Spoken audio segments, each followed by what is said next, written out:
student, principal, Sagarika's sister. I'm also 21 years of experience and CBC resources. Thank you, sir. Very good afternoon.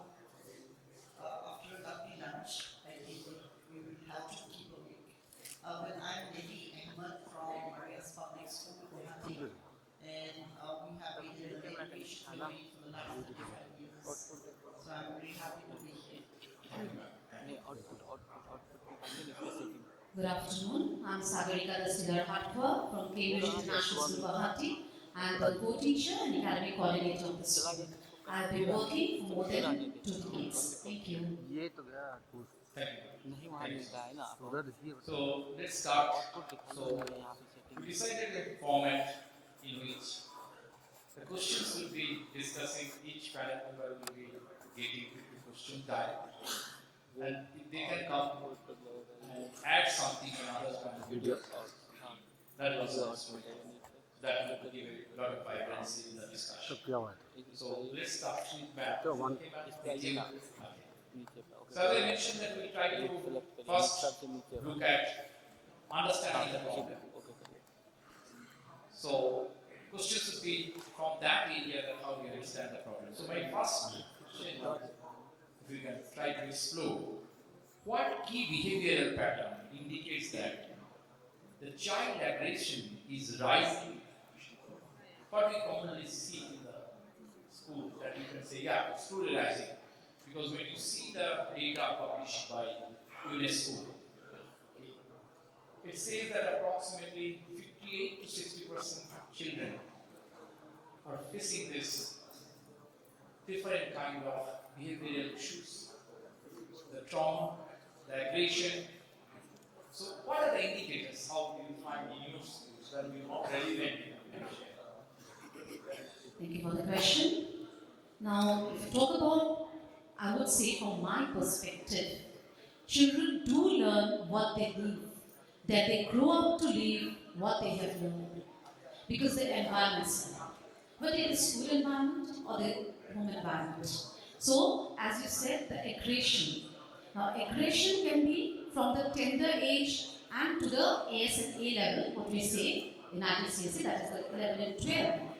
So if you talk about the aggression for the tender ones, it will be different. It will be just like that, just pushing each other. Then it may go to the primary level, and the secondary level, it will be a different. They will be, if you talk about now digital, because before we start, there were some sessions on it, and for the well-being. So here, the aggression can be, the digital is it, the cyberbullying, the harassment, which is the online harassment, and then it goes to aggression. So these are some of the things I feel so. Thank you. If you want to add on my So I just take it from there, if I can ask Nellie ma'am. That ma'am, it's true that what ma'am is saying, the different kinds of action. Even when we went to school, I think, it was there. It's not that it suddenly come. But our teachers or the parents used to define it as a not, I don't know, understand it. The child is not living. It's very hyperactive. So we did not go so deep into it, maybe 20, 25 years ago, 30 years ago. Here, at this age, whenever you speak something, people say you are stressed.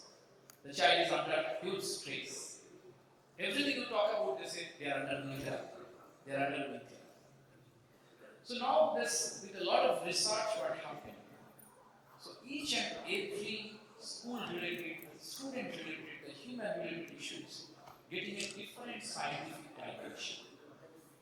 So from that angle, if I can ask Nellie ma'am, that are you seeing new forms of aggression among children due to digital exposure, social media, and gaming? Apart from this, these are all the things contributing some different model of aggression. Right, sir. I would, well, if you ask me, I will go back 25 years, 30 years, that children at that time would listen permission, they would obey. Those words have vanished. Today, the new age child is used to the media. They used to cyberbullying. These are the new terms of tantrums that have come into the market. I would say the school is a market of children. And today's tantrums are very different. And that automatically takes them to anxiety level, stress, depression. These are very new terms for children. For us, they were adults when you used to make these terms. But today a child would say, I'm depressed. Because the parents even don't know why. That's the biggest burden. I would say biggest hurdle for all of us. And with this, I would like to say that in our school, probably all schools, the teachers need to understand the last child, need to find out where is the problem, why is it so, are we getting deeper into it? Earlier we never used to do that. And today it's a very different scenario. It is the social media which is spoiling most of the children.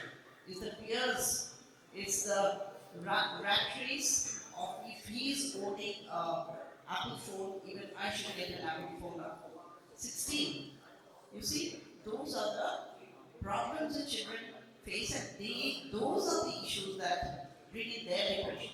So their level of depression is something very different, which we even couldn't understand at that time.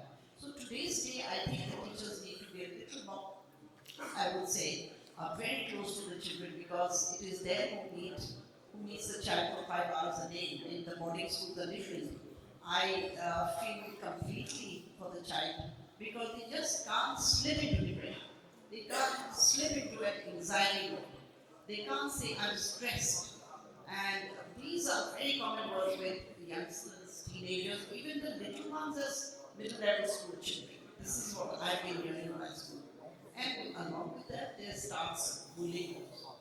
So these are little issues, not little, which can lead to big areas of thoughtful counseling, thoughtful, giving them companionship as teachers, and giving them extra space.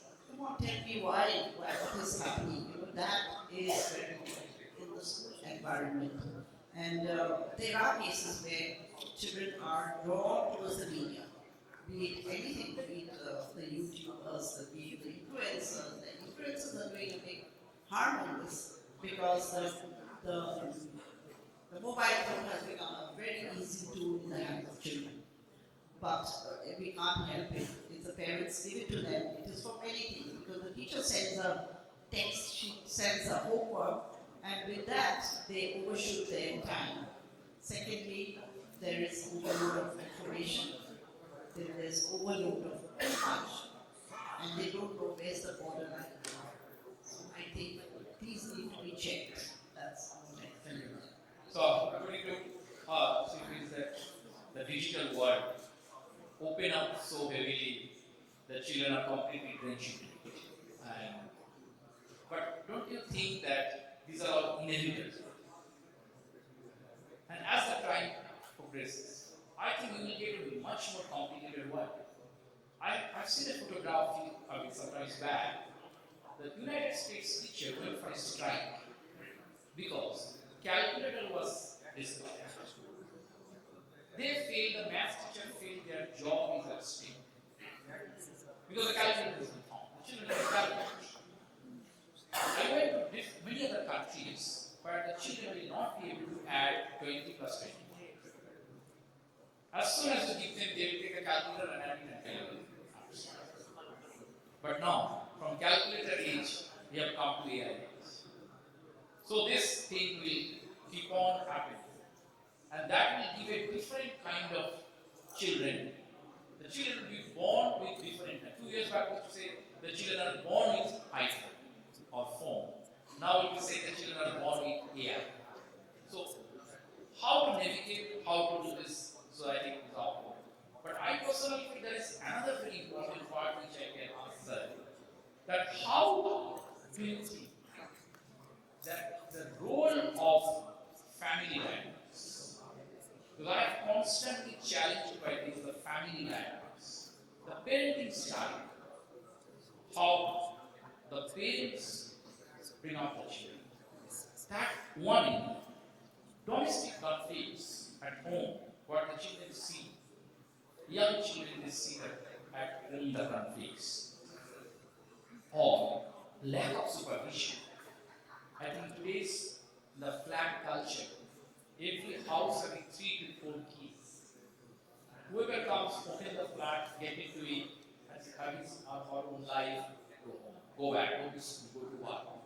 So lack of supervision, because which was not there a few years back. Children are always supervised. After going from school, they are supervised by the grandparents, parents. Even if somebody will be coming, it's a joint family, uncle, aunt. So children are under constant supervision and used to have different kind of dialogues with the adult. So now how the family dynamics or the parenting style add into the separation. Thank you, sir, for asking good questions. I believe if you see today, even in our house also, not only supervisions, nowadays I believe everyone is there has done they do like this. What's it?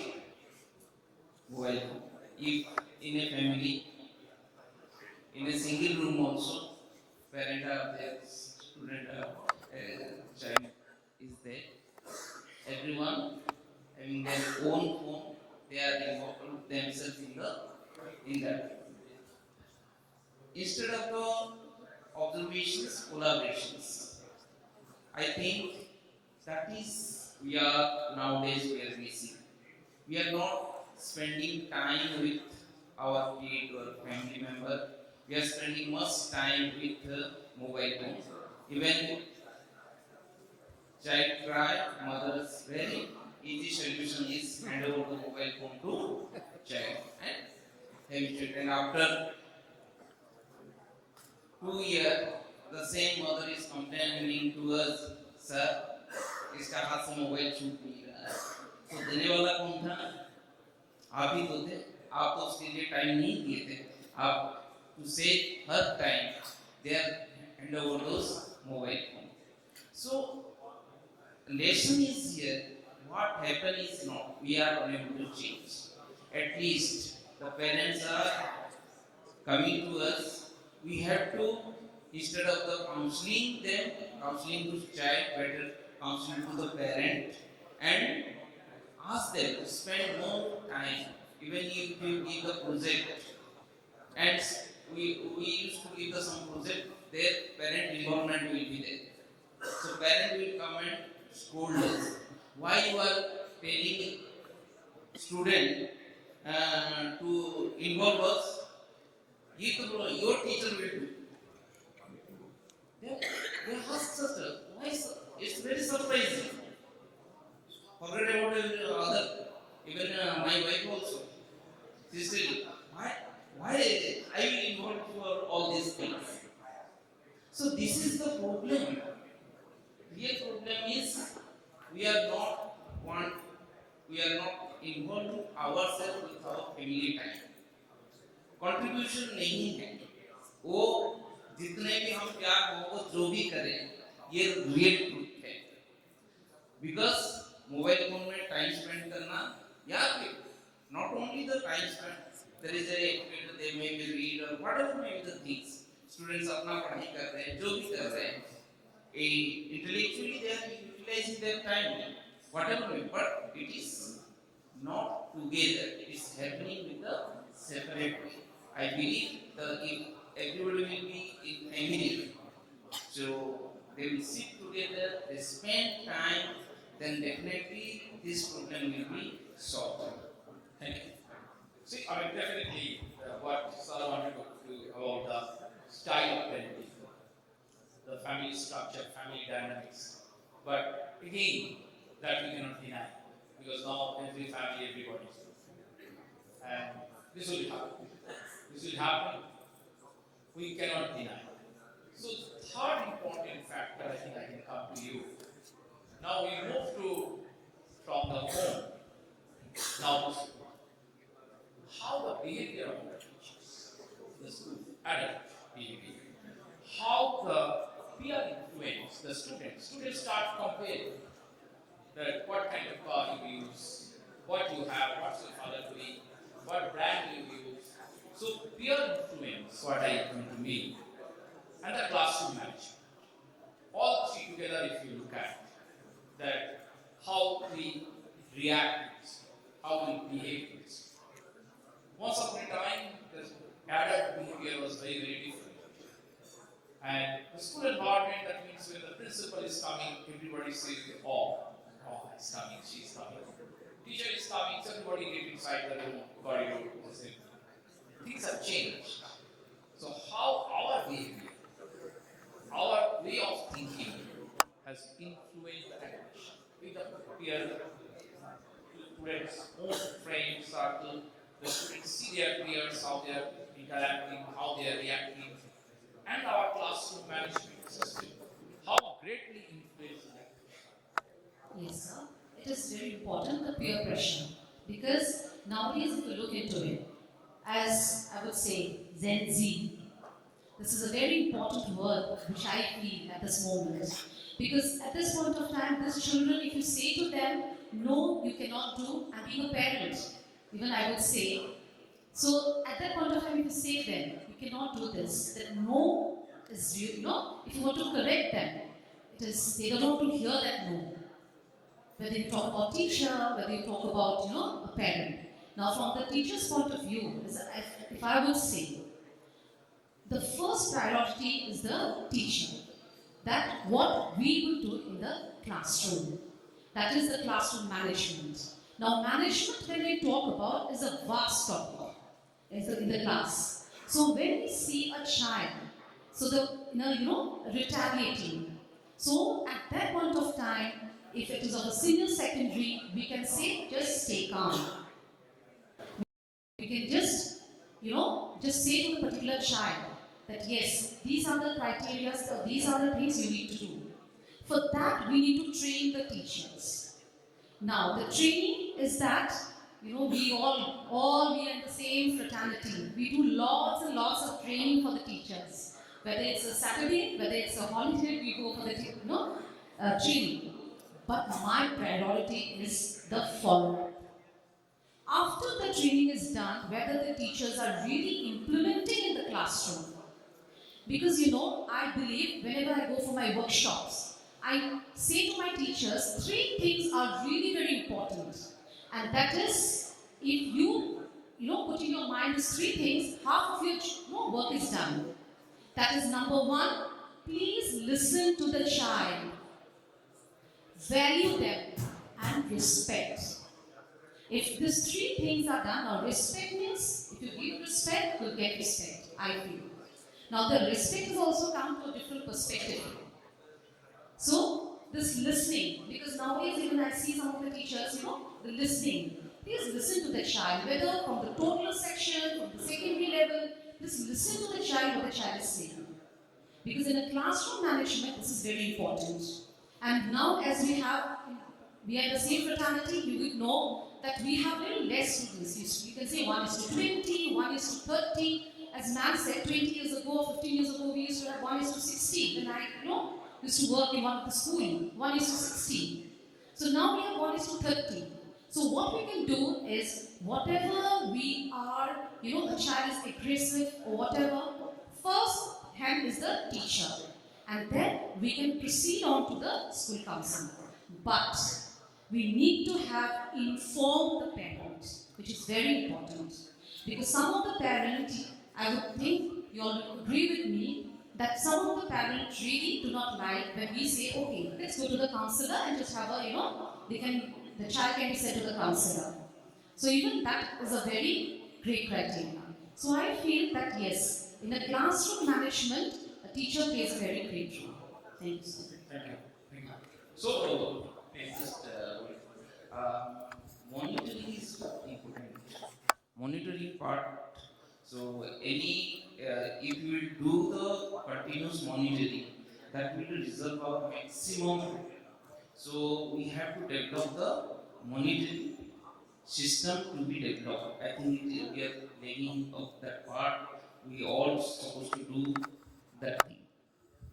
Well, so I mean the whole past few minutes we have discussed about understanding the underlying issues.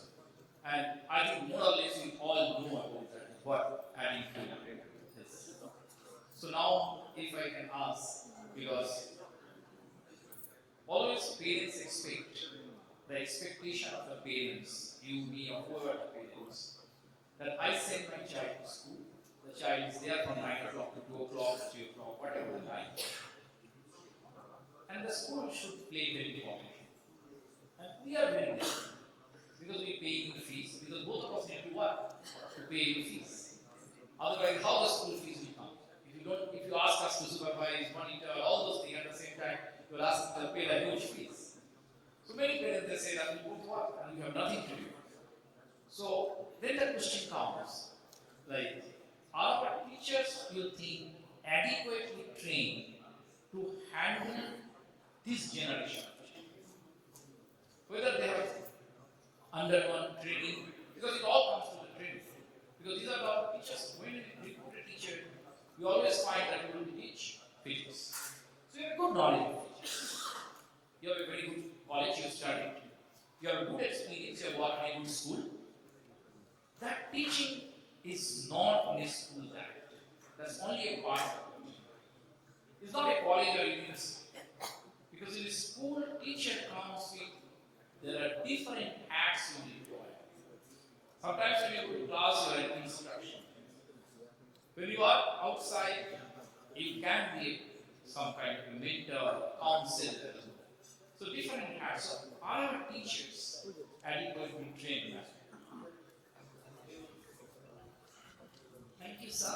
This is a very, very important component of a school within the form of the classroom. We can't say yes, it's AG. We can also come and no as well. But I think all educators and professionals and principals are here.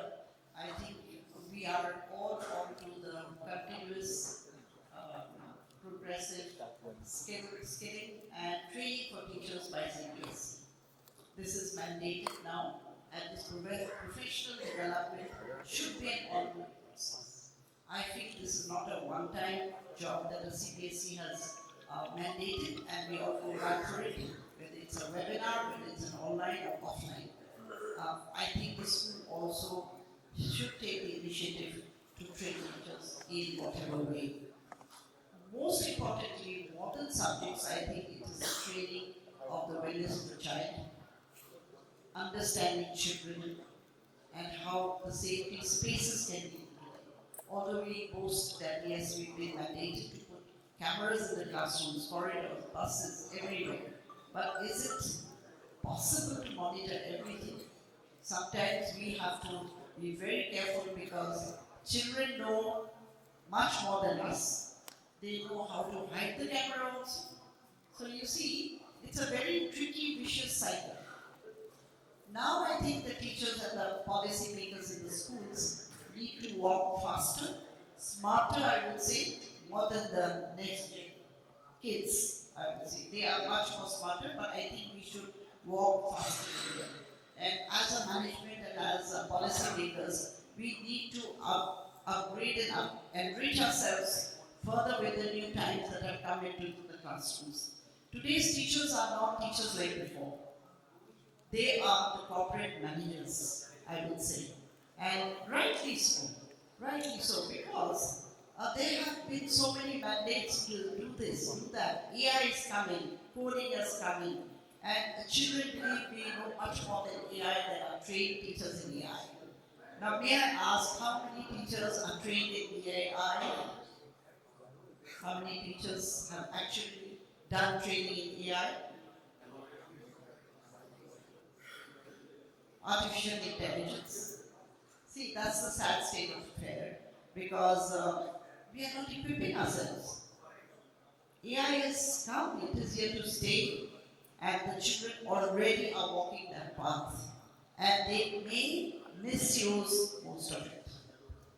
So I think we as policymakers, from the management, I'm not the principal, but not a teacher, but I run the school for so long, and I feel even I'm slowing down because the world is turning so fast in every classroom. I have only these words to say, teachers, get yourself into the AI training, because we will not be able to cope up and we'll be left behind. And I have attended many workshops in Delhi, and also I have been to Kazakhstan, to Almaty. That is the World Congress of Inclusion. You see, and inclusion is what the government of India has said, that every school has to be inclusive. I would like to mention this, that today the UNICEF paper, research paper says, earlier they used to call special educators. Today they are not special educators, every teacher is a special educator. Every teacher must intervene, must have the intervention policies in their heads, how to check on every child and how to understand them, not to be strict, not to bully, not to be strict. You see, two cases have been already, we know all about it in Jaipur, what happened, and in another school in Delhi, which is very, very sad.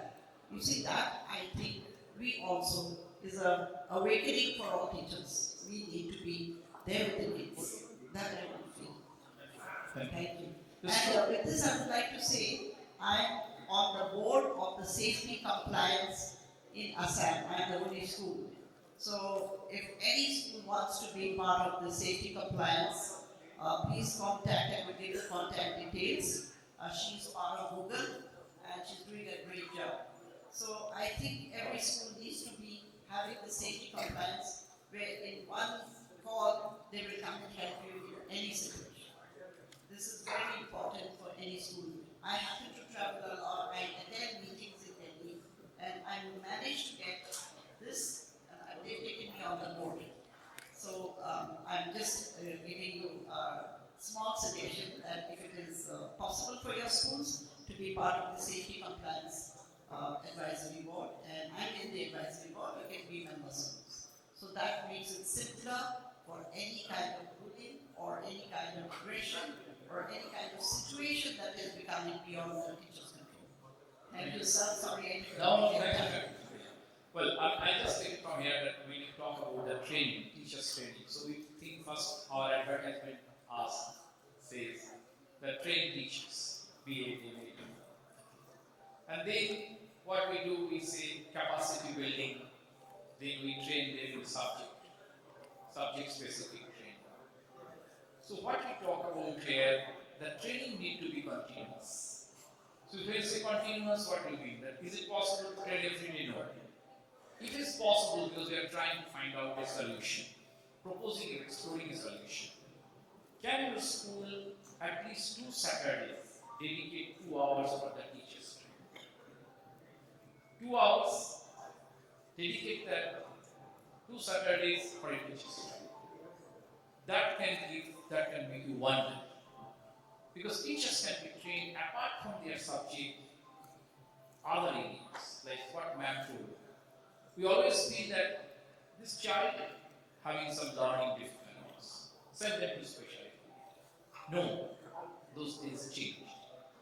Every teacher is empowered to handle, and that's how the inclusion policy says the students should be coming to the mainstream, not keeping them in isolation as a special educator will be teaching them. Initial intervention, and then year-wise, the child should be bringing to the mainstream. That's all about this. Okay. So that's how we wanted to ask you that if you can, you are a principal, so if you can be 2 hours, 2 Saturdays for a teacher's intervention, teacher's training. The teachers can continuously be trained in different areas. So that would be very good for us. And because parents are expecting the school should do it.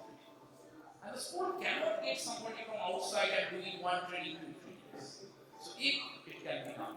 So I end up with the last question, then I ask you. So I was thinking that now, children are going back home. We cannot keep them up at 2 o'clock, 3 o'clock at home. What role parents will play? So can parents be educated about the positive disciplined and mindful, how we can do the parents? How many of you are doing? Because we do a PTA, on the day of PTA we give them the report card, they look at the report card and go home. See, in our case, PTA, Parent Teacher Association or Parent Teachers Meeting has hardly anything. They come to take the report card, most of them they don't come, they send the driver and other people. So I don't know whether you have experience or not. Okay? Somebody come and take the car.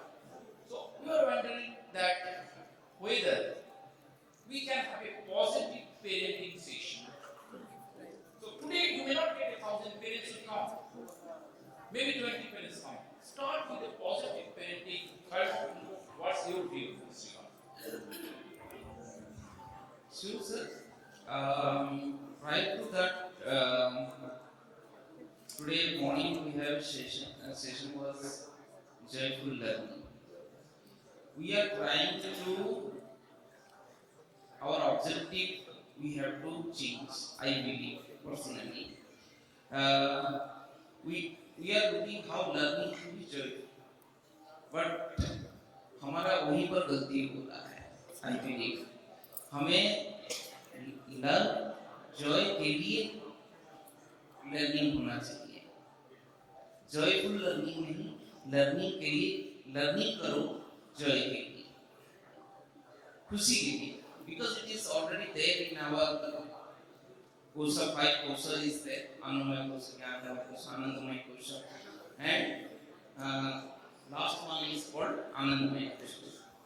Brahmamay, all 5 courses are there. It is already mentioned in, I am not telling like this, NCF page number 42, it is already mentioned. So Anandamay course is joy. So हम जो भी कर रहे हैं, it's supposed to be for the happiness. Is the same thing हम बच्चों को सिखा रहे हैं क्या? घर में whatever we are doing, is that for the joy? What we are studying, the purpose, end of the purpose is joy or happiness? Whatever we are doing, we have to ask the question whether it is joyful or not. If we are focusing on this, on the reverse, उल्टी गंगा बहाना चाहिए. Okay, मेरे believe हम जो भी education system सारे चीज को आप उल्टा करो सब सीधे सही हो जाएगा. This is called reverse psychology. So उसी तरीके से हम learning for joy. उसी तरह से जैसे सर ने पूछी the what we are doing in the house, how the parent will do. So if the parent will think that how we will get the enjoyment. If child is there, ask them, who are your friends? The child said, मेरा कोई दोस्त नहीं है. Then there is a behavioral problem is there. मेरा ये दुश्मन है. Then also there is a problem is there. आज मैं किसी से बात नहीं किया. Then still there is a problem. Identify. Okay. Thank you so much, sir, for your inputs. So, what we mean by this when we aim that from all the stakeholders, so school, the teachers, one side, another side, parents. So, if we can really train our teachers how to handle, how to identify that teacher, and how to really help the student. Second, the parents. The parents need to understand what is all about. And once they understand that how I need to help my child, I think we'll be able to write the path. So I always feel that we in the school, we look at aggression is a kind of discipline issue. Right? Whenever you say there's a discipline issue, the child is not disciplined, the child is not disciplined. Parents are doing this, teachers are doing that. Each one of us will try to pass the buck to another person. So, but if you look at it in deep, when you look at the child separation, can you think it's a deep cry of the child? Child is seeking help. And that's the symptoms. The child is undergoing very difficult time. He or she wants to come out of it. And those are the symptoms like a fever. And that's how I think we'll be able to bridge the gap. If if we can really help our teachers, if we can start parenting session and the continuous professional development, I think in the complicated and difficult world which is coming now, I think that's the only solution. Thank you so much. Thank you. So, it was wonderful